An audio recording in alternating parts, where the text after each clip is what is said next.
Bonjour à tous et bienvenue pour cette nouvelle vidéo, partie 3 sur mes livres classiques préférés. Donc je vais faire les 10 dernières lignes, donc du top 10 au top 1er, pour vous faire part des livres classiques que j'adore. Pourquoi je vous en parle? Parce que ce sont des livres qui sont très importants pour leurs époques, donc c'est toute époque, c'est tout pays, ça ne se limite pas qu'à la France, c'est des livres classiques, autant américains, français, africains. Donc j'espère que vous allez avoir l'envie de les lire comme moi je les ai dévorés. Je vais commencer avec Les Noces barbares de Jan Kefelec, publié en 1985. Nicole est une fille de boulanger qui tombe éperdument amoureuse d'un militaire américain. Malheureusement, il n'est pas très gentil ce militaire parce qu'il abuse d'elle avec ses compères, donc il la viole, voilà, viol collectif, et elle tombe enceinte. Elle essaie d'avorter à plusieurs reprises, mais elle n'y arrive pas et Ludo naît. La honte de ses parents et sa honte à elle-même va faire que l'enfant va être maltraité et enfermé pendant 7 ans dans un grenier. Au bout de 7 ans, elle se marie avec Michaud, un gars super gentil avec un gamin. Et à ce moment-là, donc, le pauvre petit Ludo peut enfin vivre à peu près normalement, sauf qu'on garde des séquelles d'être enfermé comme ça et mal aimé. Et malgré la gentillesse de Michaud, Nicole va tout faire pour éloigner son fils d'elle le plus possible, parce que pour elle, cet enfant est fou. Et puis, il ressemble tellement à l'homme qu'elle a aimé qu'elle ne supporte pas sa vue. Les choses vont faire que Ludo, son seul désir, c'est d'être avec sa mère, quoi qu'il en coûte. Donc, je vous laisse découvrir ce livre qui est vraiment très triste, tragique. Je l'ai découvert dans une boîte à livres qu'on trouve un petit peu partout. J'étais dans la région de Bordeaux et j'ai dit tiens, s'il est tombé dans mes mains, c'est qu'il faut que je lise, parce que je le connaissais déjà de nom mais je ne m'étais pas plus penchée sur l'histoire, et du coup il est rentré récemment dans mon top livre classique. Le suivant est L'œil le plus bleu de Toni Morrison. C'est son premier roman, donc là on part dans l'Amérique ségrégationniste des années 40. Donc on a Pecola qui a été abusée par son père, qui la viole tranquillement, elle tombe enceinte, elle est rejetée en plus, c'est sa faute, elle a juste 12 ans, mais bon, elle est recueillie par une autre famille, et la seule obsession de Pecola, c'est d'avoir les yeux bleus, parce qu'on la regardera et on ne la trouvera plus laide, car les gens la trouvent laide, elle est noire, donc forcément, elle n'est pas belle. Donc à travers l'histoire de cette petite fille qui est obsédée par le fait d'avoir les yeux bleus, qui ne se supporte pas elle-même d'être noire, on va vers un tragique qui est juste terrible, et on se rend compte qu'être noire à cette époque, c'est n'avoir aucune chance, c'est soit d'être une prostituée, c'est soit de souffrir, soit de se sentir hideuse. Donc à travers cette histoire, donc, on a la thématique ségrégationniste des années 40. C'est un roman qui est en couleur, la couleur du noir, du blanc, du vert, du rouge, le sang, et c'est un sujet qui est très grave et qui est abordé avec beaucoup de justesse par Toni Morrison. Ah oui, il a été publié en 1970. Je vous parle ensuite de J'irai cracher sur vos tempes de Boris Vian. Il est paru en 1946. C'est l'histoire de Lee Anderson qui débarque dans une ville des États-Unis, tranquillement. Il gère une librairie et il s'entiche d'un groupe de jeunes qui riment avec sexe et alcool. Et en fait, il n'est en fait qu'un nègre blanc, car il vient se venger de la mort de son frère. On aborde le sujet de la race aux États-Unis, d'être noir ou d'être blanc, mais en fait avoir du sang noir. Donc c'est pareil, que tu sois blanc, mais avec du sang noir, t'es un noir. Donc j'aime beaucoup comment c'est abordé. C'est un livre qui est très violent. Mais ça n'a d'égal, parce que Boris Vian, il a juste une écriture extraordinaire, quoi. Donc je vous le conseille, il est vraiment génial. Le suivant, alors rien à voir, on part 2000 ans en arrière, Les Métamorphoses d'Ovide, qui est paru en l'an 1 apparemment. Donc c'est un long poème qui regroupe la mythologie gréco-romaine. On part de la création du monde à l'époque de l'auteur, donc d'Ovide, en l'an au 1er siècle. On a des récits donc, qui parlent des métamorphoses qui sont survenues donc, dans les histoires de la mythologie. Les métamorphoses surviennent souvent par punition, par récompense, par vengeance. On a aussi les mythes fondateurs avec le déluge, qui est commun à plusieurs religions d'ailleurs. Il nous explique aussi le désert libyen et puis la couleur de peau des Éthiopiens. Donc on a des vengeances, des infanticides, des viols, de l'inceste, du cannibalisme aussi, des mutilations, des meurtres, bon ben voilà, on a la totale quoi, de l'horreur. On a notamment plusieurs histoires qui sont connues sur Orphée qui a perdu sa femme Eurydice et en fait il va aux enfers pour la récupérer mais il ne doit pas se retourner mais il se retourne donc finalement il la perd parce qu'il s'est retourné tellement il aime, il est pris en désespoir. Et Orphée, du coup, ben, il est tellement triste qu'il se laisse mourir et finalement il est déchiqueté par des femmes qui sont vexées du fait qu'il aime encore sa femme qui est morte, clairement. Donc c'est assez violent. On a aussi beaucoup d'histoires de tromperie parce que Zeus qui est Jupiter, hein, voilà, lui bah, il trompe tout le temps sa femme et donc il trompe Io, sauf qu'il faut que sa femme ne la prenne pas, donc pour cacher son infidélité à sa femme, il la transforme en génisse. Enfin, c'est des histoires vraiment, limite c'est cocasse en fait, parce que c'est toujours des histoires d'amour forcé. Le viol est carrément vu comme banalisé, voire normal en fait. On a plusieurs récits, après vous n'êtes pas obligé de lire tout, ou lire certaines histoires aussi qui sont très intéressantes, plus que d'autres.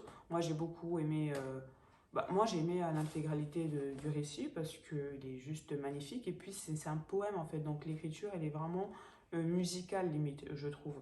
Donc c'est juste excellent. Ensuite vient Racine de Alex Haley. Il a été publié en 1976, il a eu le prix Pulitzer en 1977. L'auteur essaie de retracer la genèse, l'histoire de sa famille depuis en Gambie jusqu'à maintenant.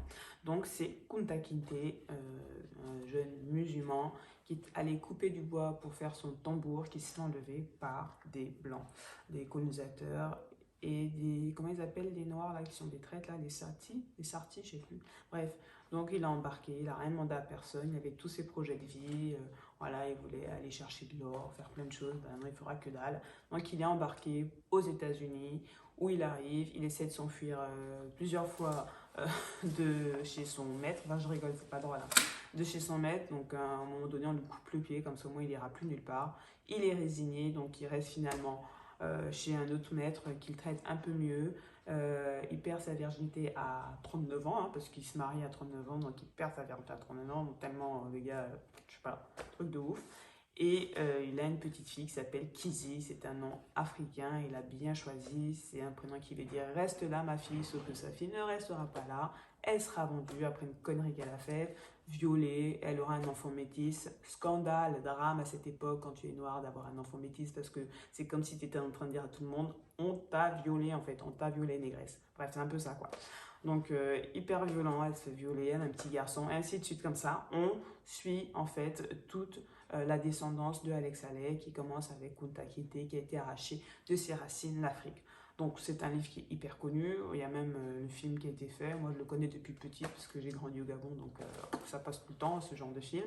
Et d'ailleurs je vais le re-regarder parce que ça fait très longtemps que je ne l'ai pas vu et j'ai lu récemment le bouquin et je vais me régaler à regarder Kunta Kinte en train de lutter coûte que coûte. Donc c'est un livre où on voit l'injustice, on voit la cruauté de l'être humain et on se dit punaise, enfin, j'ai de la chance de vivre à cette époque parce que j'aurais pas pu quoi. Bon, je dis j'aurais pas pu, j'aurais pas eu le choix, mais franchement c'est un livre qui est juste ouf quoi.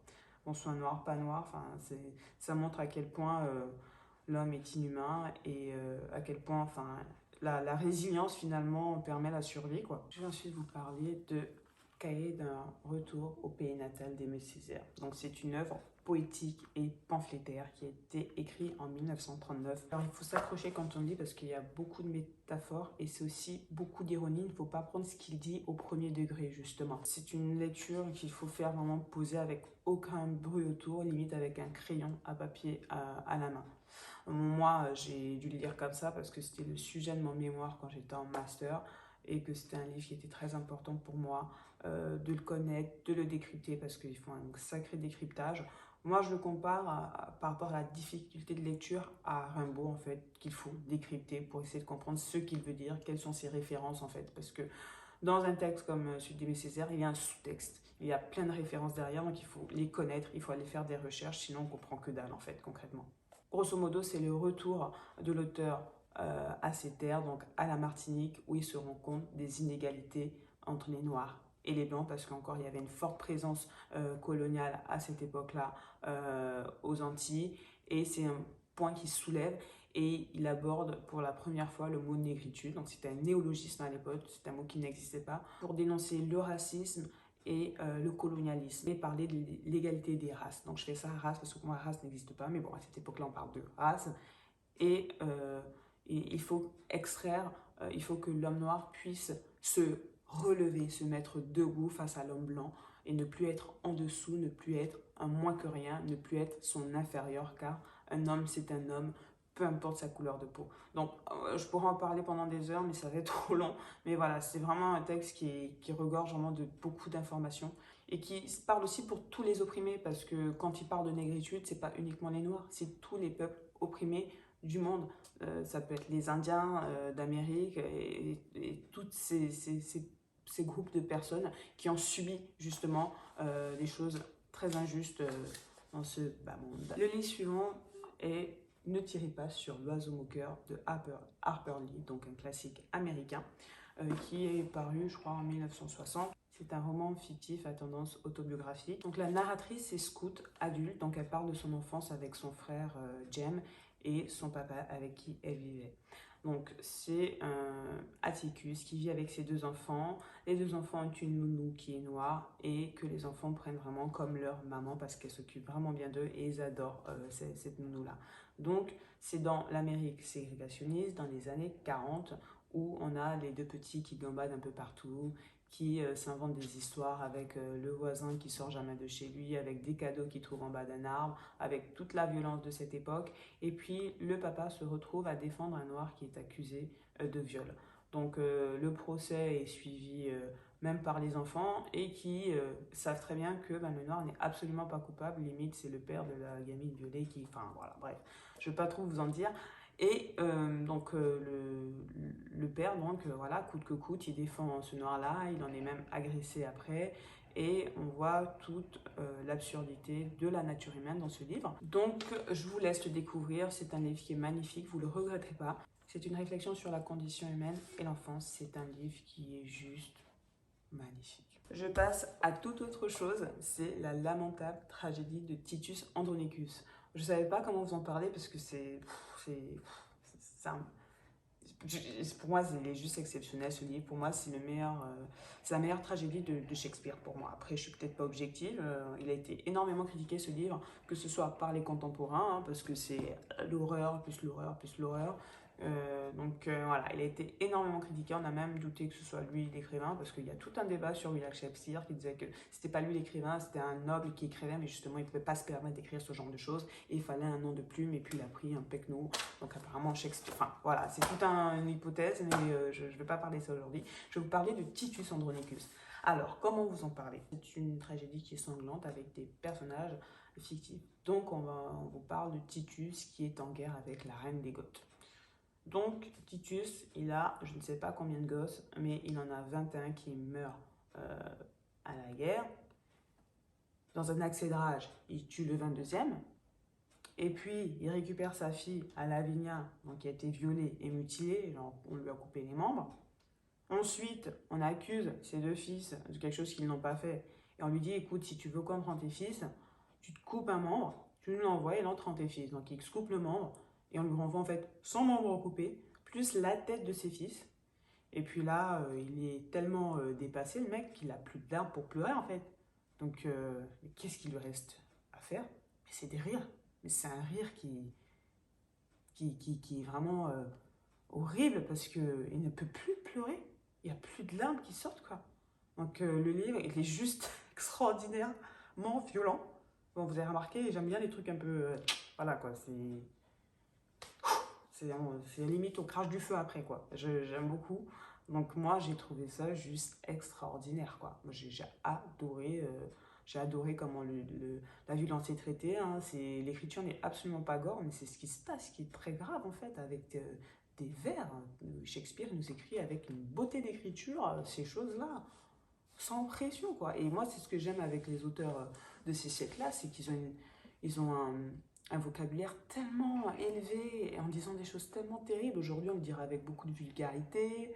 Et moi, j'aime cet autre parler-là, ce langage tellement au-dessus du soleil, quoi. Donc voilà, j'ai été obligée de le mettre en tête de mon top parce que j'adore ce livre. Quand j'y repense, je me dis, ouais, non, il faudrait que je le relise celui-là. En deuxième position, c'est 1984 de George Orwell. C'était ma révélation quand j'étais au lycée. J'ai dit, waouh, mais il est fou ce livre, cette dystopie. Il est paru en 1949 en Angleterre et en 1950 en France. Donc, c'est un récit fictif qui se situe donc en 1984 à Londres.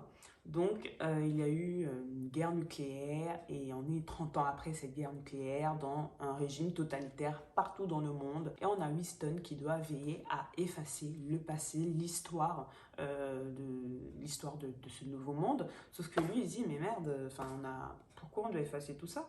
Donc, il se rebelle un peu contre le système, sauf que il va à l'encontre de ce nouvel état totalitaire, d'ailleurs, qui fait penser au nazisme et au stalinisme, ce qui est voulu d'ailleurs par l'auteur. Donc Winston va se lancer dans son nouveau projet de garder l'histoire, sauf que ça va emmener pas mal de problèmes. Il prend le parti de la liberté d'expression, et dans ce régime-là, il n'y a pas de liberté d'expression.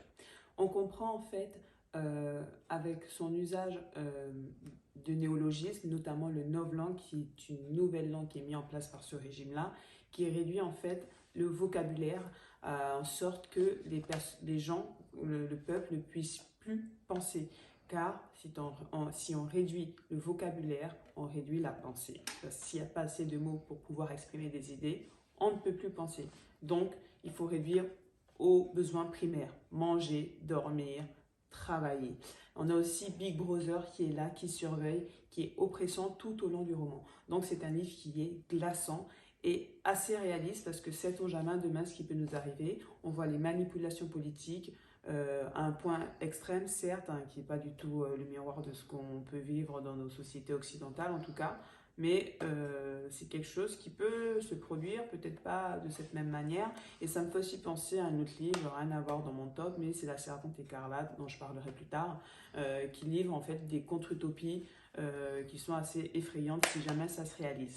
Je vais passer à mon top 1, donc mon premier livre dans mon top 30 classique, qui est l'incontournable, l'auteur qui m'a accompagné toute mon adolescence, celui dont je suis une accro au poème, c'est Les Fleurs du Mal de Charles Baudelaire, publié en 1857.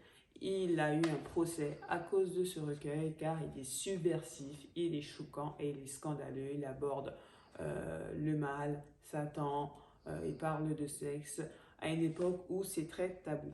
Les Fleurs du Mal, donc c'est un recueil de poèmes où clairement on ressort plusieurs thématiques, notamment le spleen. Le spleen, grosso modo, c'est la dépression, c'est la tristesse, c'est la vacuité de la vie, what the fuck, what happened. Donc voilà, c'est des termes qui sont abordés par Baudelaire. Le titre lui-même associe la beauté, qui sont donc les fleurs, au mal. Donc le beau peut être laid, peut être effrayant. Il nous parle de la beauté, de la femme, des vieillards, de la charogne, de la passante, de la mendiante rousse. Bref, c'est un recueil qui aborde tout type de personnes. Ça peut être moi, ça peut être vous, ça peut être n'importe qui et ça peut se transposer à n'importe quelle époque parce que c'est des thématiques qui sont intemporelles. Pour parler des fleurs du mal, il faut lire les fleurs du mal. Donc, je vais finir cette vidéo avec un paragraphe qui est le premier paragraphe du poème L'Horloge que je vais vous lire tout de suite. Horloge, Dieu sinistre, effrayant, impassible, dont le doigt nous menace et nous dit « Souviens-toi ». Les vibrantes douleurs dans ton cœur plein d'effroi se planteront bientôt comme dans une cible. Je m'arrêterai là pour cette vidéo. J'espère que vous avez apprécié et que ça vous a donné envie de lire ces superbes livres que j'ai abordés. Sur ce, je vous dis à bientôt.